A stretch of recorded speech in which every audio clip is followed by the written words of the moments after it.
Brandon Aiyuk could soon be on his way to Pittsburgh, while DeVonta Smith and Cooper Kupp are lighting up training camp. We talk through all the latest news around the NFL and if we believe it will or will not affect their fantasy production this season on today's episode of Locked On Fantasy Football.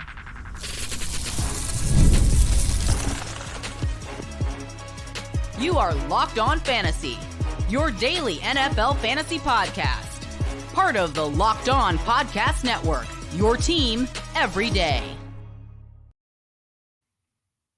Welcome into Locked On Fantasy Football. Thank you for making us your first listen every day. I want to give a big, warm welcome to all of our new listeners. We're so excited to have you here, and we're so excited to prepare for the 2024 fantasy drafts, help you win those drafts, and then also will help you with all of your roster maneuvers throughout the season, whether it be start-sit decisions, waiver wire claims, trade offers. We will be here for you all season long to get you that trophy at the end of the year. For those of you who are new, I am one of your co-hosts, Michelle Magdziuk, and when I'm not doing this, I work for NFL Network as a researcher and fantasy analyst.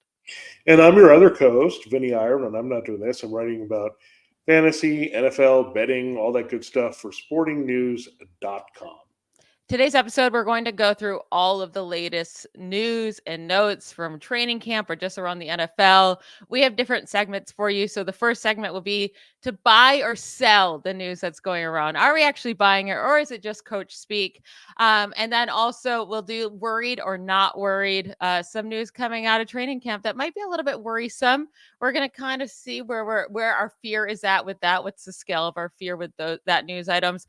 And then to end the show, we're going to get into the stock of some running backs. We have some running backs whose stock is looking up as we get closer to the season. So we're going to hit on all that fun stuff.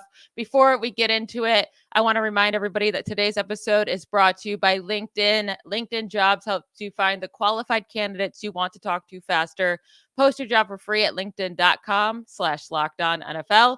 That's linkedin.com/LockedOnNFL to post your job for free. Terms and conditions apply. Now, we have to start with Brandon Aiyuk, and I'm so annoyed we still don't have news on if Aiyuk is definitely going to be traded or not. We're still sitting here on midday of Wednesday, and there's nothing official, but it seems like he is going to get traded from the 49ers. The top front runners are my Pittsburgh Steelers, but also the Browns are in play, and apparently some mystery teams that we don't know of. What are your thoughts on this? Do you think Aiyuk gets traded, and where do you want him to go to? Yeah, and we're looking at his stock very carefully right now because in fantasy drafts, in most situations, he's going as a borderline wide receiver one. That's 12 or 13, 22nd overall when you look at half-point PPR. That's pretty lofty. That's the end of the second round in a lot of leagues. And I'm not going to buy him at that cost if he's a 49er. It's just not going to happen again. He's very big play dependent, had to get a lot of big plays downfield and average a ton of yards per catch to get it done. I think he's a very good receiver, but I think he's not maybe that complete guy he thinks he is to be paid among all of them. I mean, keep in mind, it took him a while to get motivated. He was in the doghouse early in his career, and Kyle Shanahan had to kind of push him to get where he's at right now. And now you have the staring contest continuing with Kyle Shanahan. I think Shanahan is kind of tired of this, like the back and forth and trying to outlast Aiyuk and Aiyuk just pushing him into free agency next year, right? The 49ers would love to get one more year out of him. He's making decent money this year. It's not like it's terrible. It's an extension from his rookie contract. So, again, I think Aiyuk is probably one, however, and the 49ers, like, is this guy worth it if he's going to be unhappy and head around, and is he going to mesh with the rest of our clubhouse in this way? And we also look at, hey, can we get something valuable for him while he's hot right before training camp ends here? And I think they look at that for sure. I mean, we've had some hot rumors. The Patriots and Browns were on the table. Well, Brandon Aiyuk, apparently those teams weren't necessarily good enough for Brandon Aiyuk because he doesn't want to go to the Patriots and be stuck on a bad team. I can see that in an iffy quarterback situation. The Browns, I mean, he could be good there playing off Amari Cooper, but again, I don't think he sees the Browns as good of a fit as the 49ers. If I'm Aiyuk, I just play out the year and try to get my contract to big time next year. Then he can potentially, with a big season in this particular offense, which fits him best, you can go out and get that money. But right now, I think he's a little too rich in fantasy. Again, you're saying he's going to finish in the top 12 again. I know he had a big year, again, big play dependent to me. If he goes to the Steelers, that seems to be the last team standing, so to speak. They might have been the first team when this longest offseason trade rumor in NFL history started. They might have been the first team on the list here. But when you look at it, George Pickens, they need somebody else. They don't really have a consistent two. Roman Wilson's injury has probably made the Steelers evaluate this more. So I don't know. I think if he goes to the Steelers, I mean, I don't think I like him that much more than a late wide receiver two with the 49ers. I think that's what he is with the Steelers. I think it actually would help George Pickens to have another guy across. So I think you'd have a pair of wide receiver twos there, even with the lower volume with Russell Wilson. Yeah, what I like about both of these guys, though, Brandon Aiyuk and George Pickens, if they are teammates, if Aiyuk does get traded to the Steelers, is that Russell Wilson is that big play guy. He can throw it deep, and both of these guys are so efficient with their targets. I mean, last year Pickens had 106 targets. He led the league in yards per reception. Brandon Aiyuk had 105 targets. He was second in the league in yards per reception. Both were first and second, or sorry, Pickens was third. Aiyuk was first in yards per target.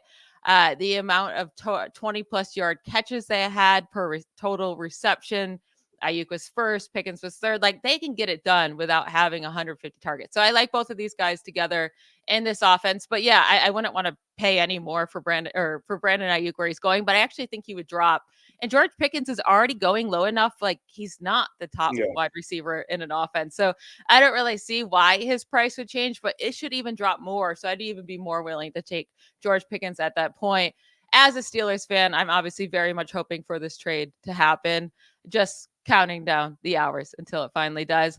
Now, moving on to actual news that with players that are going to be on their teams. Per The Athletic, DeVonta Smith of the Eagles has been turning heads in practice. A.J. Brown even told reporters that nobody has been able to cover DeVonta Smith all camp long, and head coach Nick Sirianni complimented his physical conditioning entering training camp. Now, he was one of our safest players to draft on yesterday's episode. Does this news, though, even make you more excited and more giddy? Can he be a top 12 wide receiver this year if he's even taking a step forward? Well, astute listeners will remember that I threw out the potential of DeVonta Smith outscoring A.J. Brown this year, and this is all lining up. We talked about the Kellen Moore offense, where there's more versatility in his route running, can work the slot a little bit more. They don't really have a true slot receiver there, and Smith can go inside, outside a little bit better, I think, than A.J. Brown. So this all lines up there. So this is one combination we like to see a Brandon Aiyuk, George Pickens situation in Pittsburgh develop into, or even a DK Metcalf, Tyler Lockett on one of their better seasons.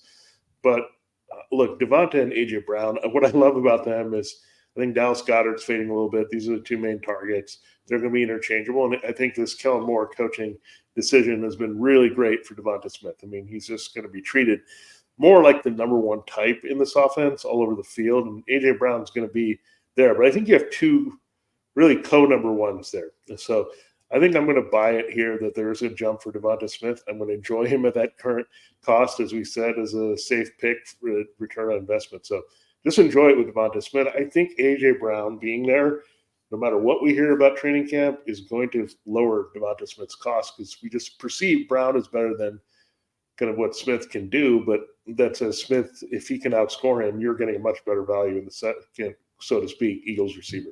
Yeah, I actually really love him in this Kellen Moore new offense. I think he's going to have a really, really solid season. And if he's your wide receiver two, you're drafting, you can put him in your wide receiver two spot all season long. I think he's incredibly safe, and I really like him with high upside as well. Now, lastly, here in terms of our first segment, buy or sell, I think we're buying that DeVonta Smith is going to have a good year. We're buying that news. But are you buying this news? So ESPN's Jeremy Fowler said that Rams offense clearly runs through Cooper Kupp after observing him in practice in the team's training camp.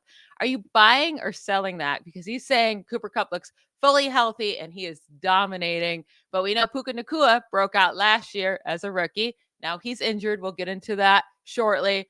But it also Kyron Williams, the offense kind of ran through him as well last year. So Cooper Kupp at 31 years old, I don't know if I'm buying this. Like, do I think he's going to be really like a big part of the offense, yes, but I don't think the offense is going to still run through him. Yeah, the funny thing, I was looking at these rankings before we got on the show. DeVonta Smith is wide receiver 22 on the board. Cooper Kupp is wide receiver 21, and they're going back to back overall here. Cooper Kupp is 38 and DeVonta Smith is 39 on the board, not their ages, thankfully. But when we look at it, their values are very similar. Kind of the perceived number two away from the big play guy on the other side. But we know Brown can be hurt. We know Nakua is still going into his second season. He's going to draw more attention, right? And I think Brown does that too. We talked about it being the big play threat. Nakua is their big play threat on the perimeter. So you're going to see more coverage naturally shift to him.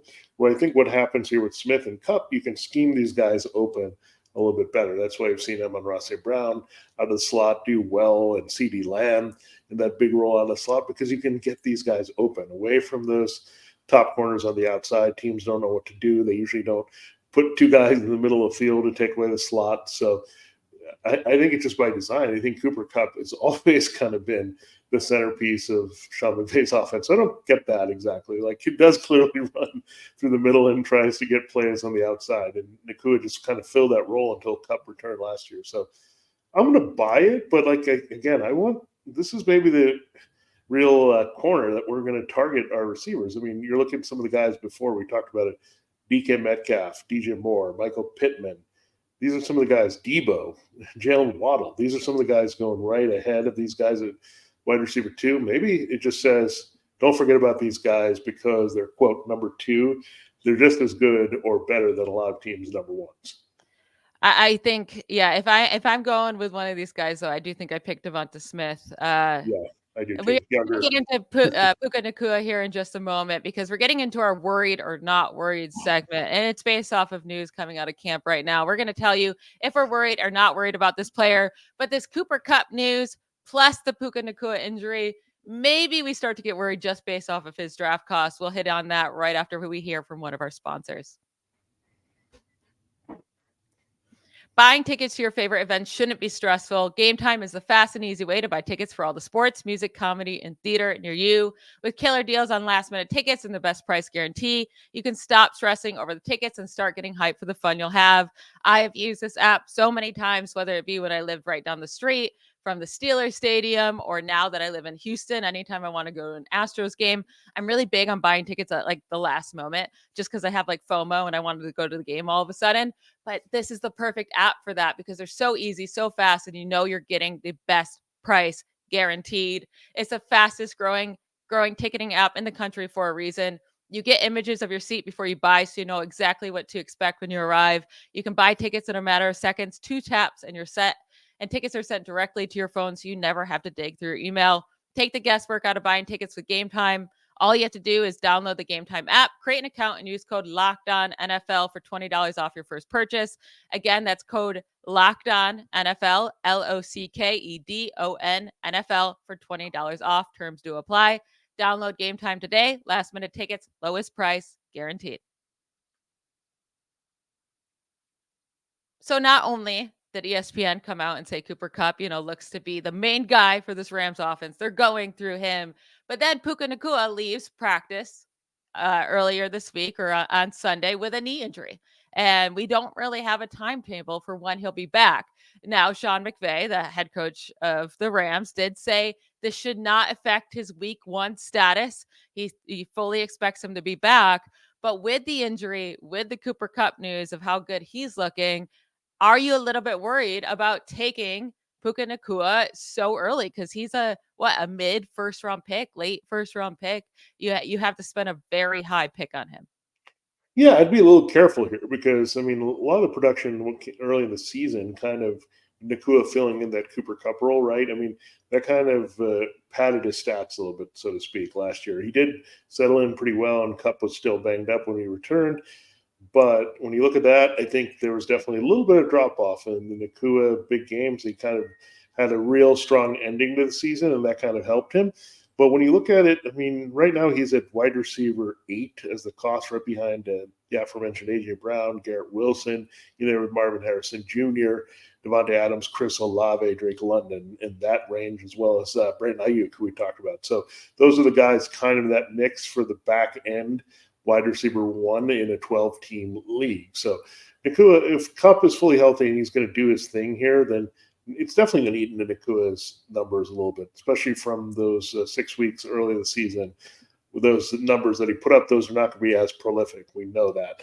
So when you add that up, I think Nakua is a little too expensive. Maybe Kupp is a little bit too cheap here, but it might line up pretty well. I'd rather take Nakua and Aiyuk. I know they're breakout players from last year. I think they fit in the same boat. We're a little bit big play dependent. I'd put them into the higher end wide receiver twos versus the kind of middle to late wide receiver ones. Yeah, this was my worry about Puka, not the injury, obviously, but earlier this offseason, I just mentioned like his stats with and without Kupp were pretty drastic. The first 4 weeks, he was averaging 19 fantasy points per game, 13 targets per game. That's when Cooper Kupp was out. He wasn't playing at all.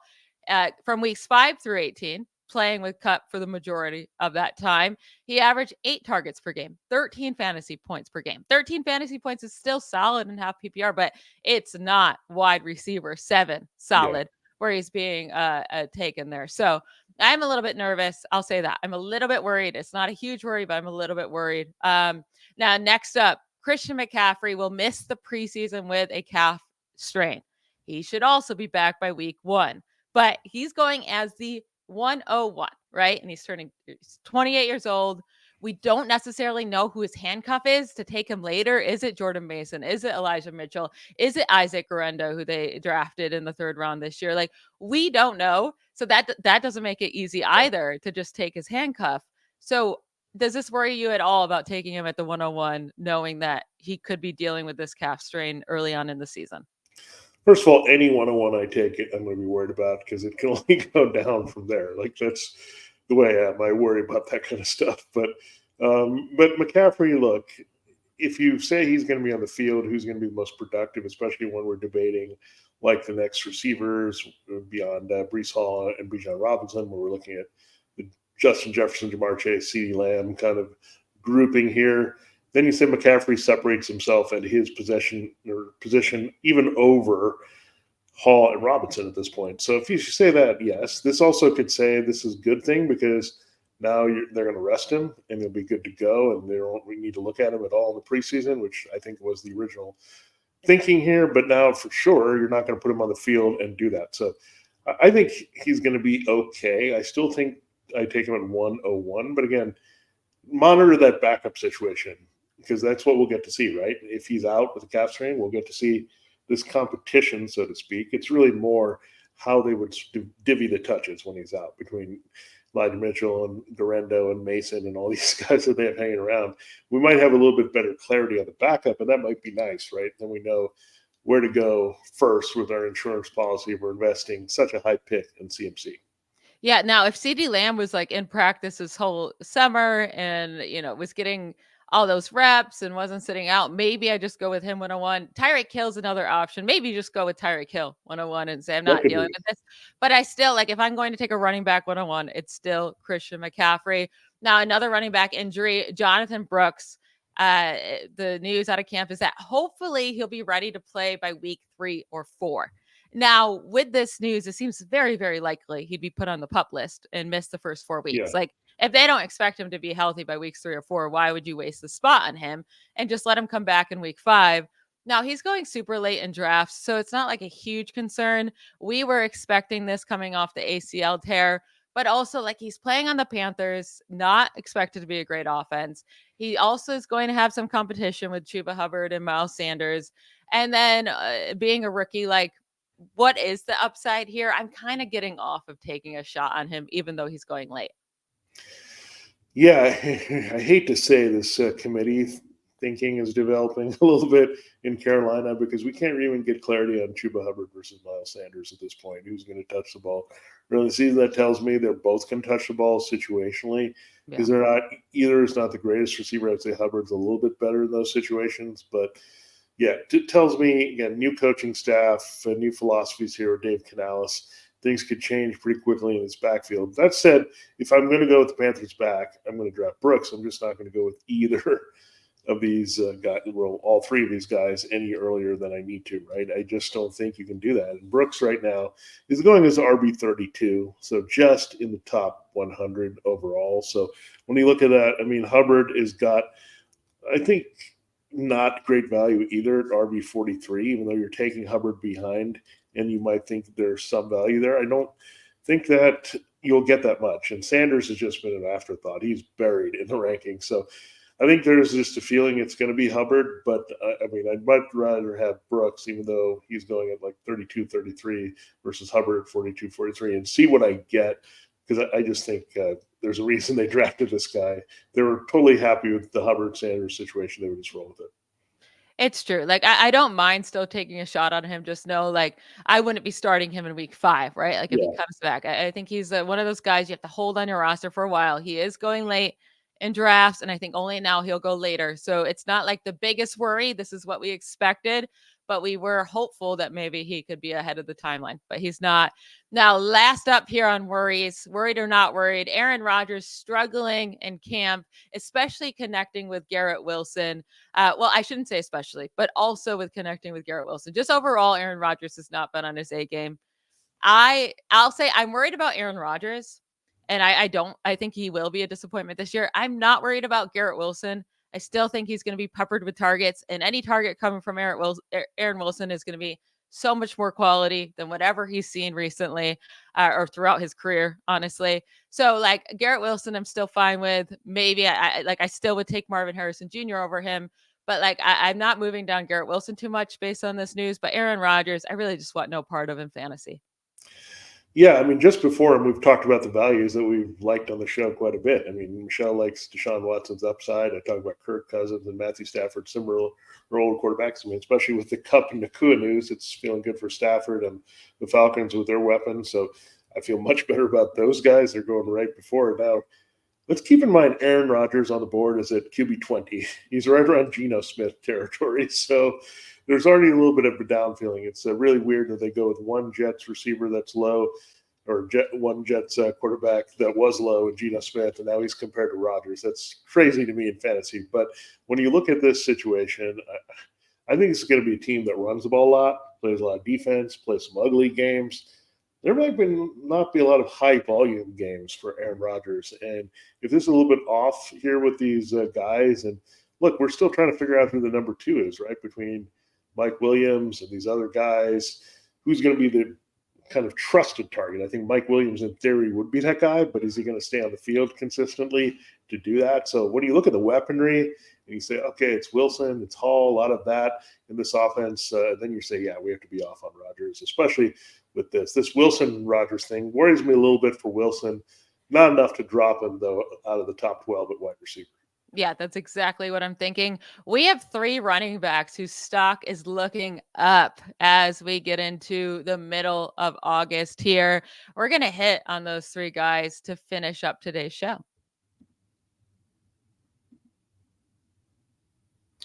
This episode of Locked On Fantasy Football is brought to you by LinkedIn Jobs.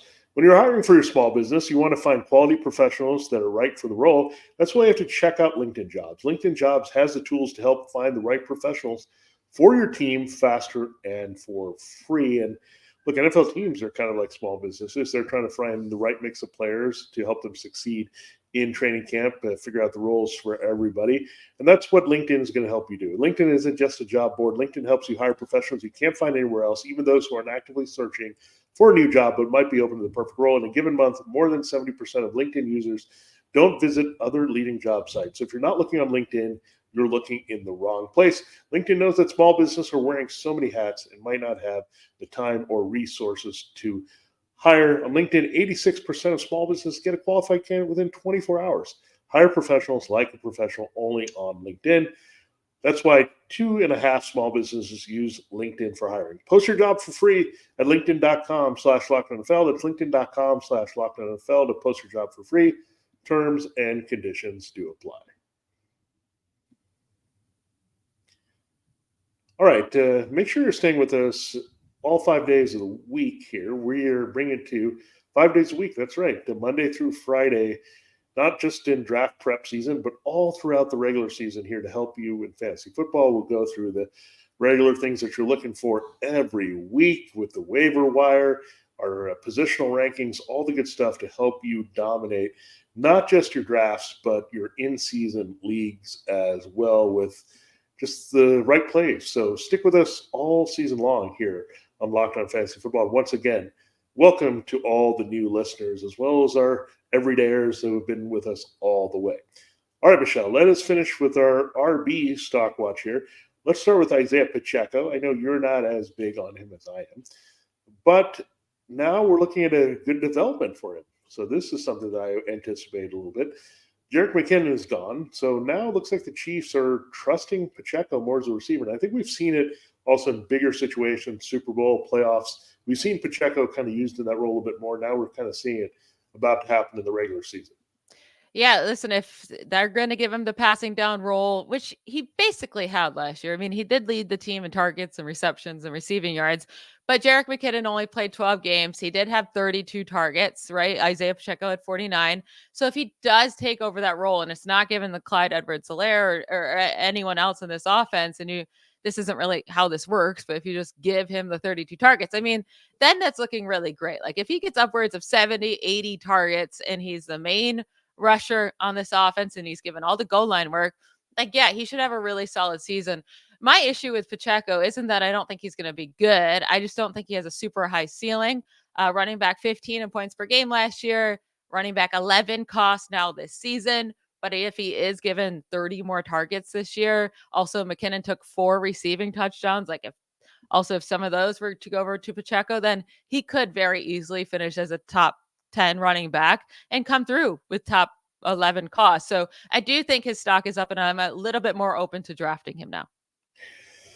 Yeah, that's good there for you. And you've made a call on James Conner, how much you like him. And this is going to help with that James Conner love here. Trey Benson is struggling in training camp. Now, he was the buzz guy from Florida State, all this talk about him taking over the backfield. That's why they invested a third-round pick, but he can struggle. You got to do the little things right to stay on the field. James Conner does all the little things right, stays on the field, and produces near the goal line. Well, that's a hard thing to kind of replace. So Trey Benson is struggling.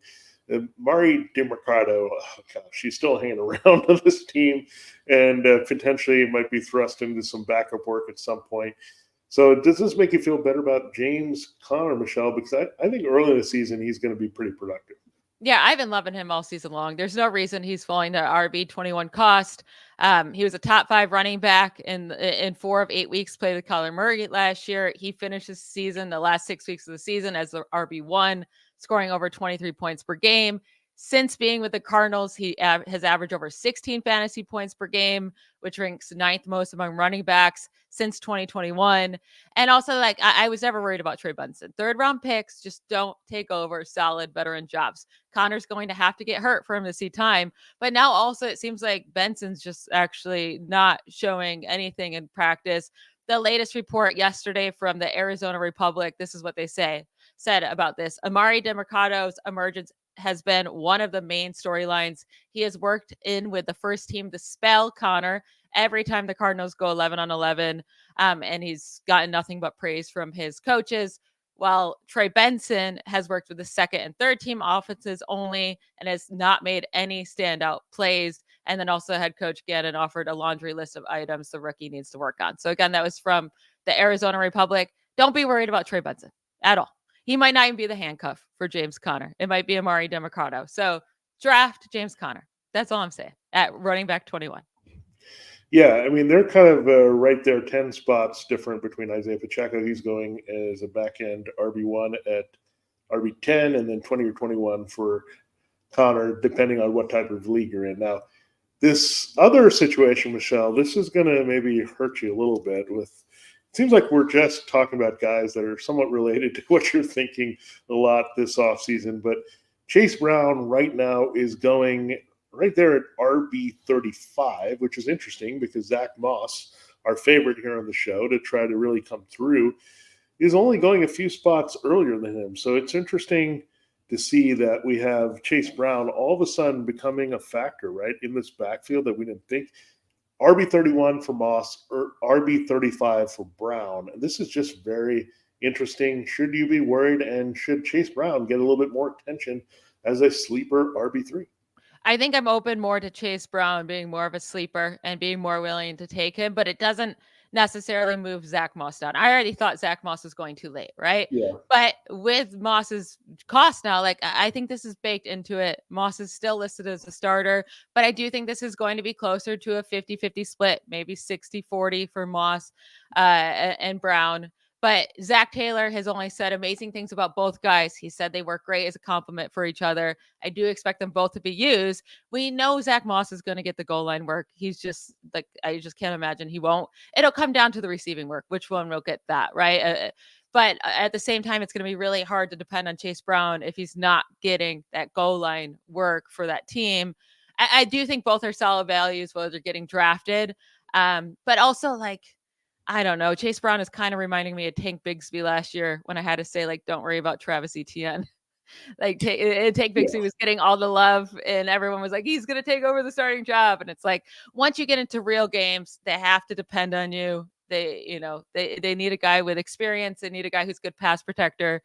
And I think that's much more on the Zach Moss side. And keep in mind, there's a role open for Chase Brown that isn't eating Yeah. into Zach Moss. I mean, the slot question is there with no Tyler Boyd. And so, short term intermediate guy you're going to trust, or you totally in on Jermaine Burton or Trent Irwin or any of these guys? Not maybe yet. And then you look at Mike Gesicki at tight end, maybe trying to replace that Boyd. Maybe Gesicki is more of a red zone weapon that they bring in those situations. So there's things to really consider here. It's where's Chase Brown going to be used? I think they're going to find just a way to get him on the field as an extra weapon for Joe Burrow, which is great, which is good for Joe Burrow and his value. But Chase Brown, again, we say a small guy, he's a fast guy. He's these guys we've seen before, like the Keaton Mitchell and the Jalen Warren type. So there could be room for both these guys to produce pretty well. And I think Brown can keep Moss fresh. And I think you're right. Moss could get most of the love in the red zone, especially inside the 10, inside the 5, for those chances to score in this offense. Yeah, and if either of them get hurt, they're going to have the chance to be a workhorse. But yeah, they will eat into each other, and that's why Moss is going as running back 26, because if we knew for sure that he's going to be the lead back, getting all the carries that Joe Mixon got, he'd be going earlier. But it doesn't seem like that's going to be the case, so keep him at running back 26, maybe even drops more. I'm happy drafting him, but I am becoming more open to also taking Chase Brown in some drafts as well. That is it for today's show. Thank you to all for making Locked On Fantasy Football your first listen every day. Again, thank you so much to our new listeners. We are here every single weekday, Monday through Friday. So we'll be back tomorrow talking about more fantasy football goodness on Thursday's show. Don't miss it. Bye, y'all.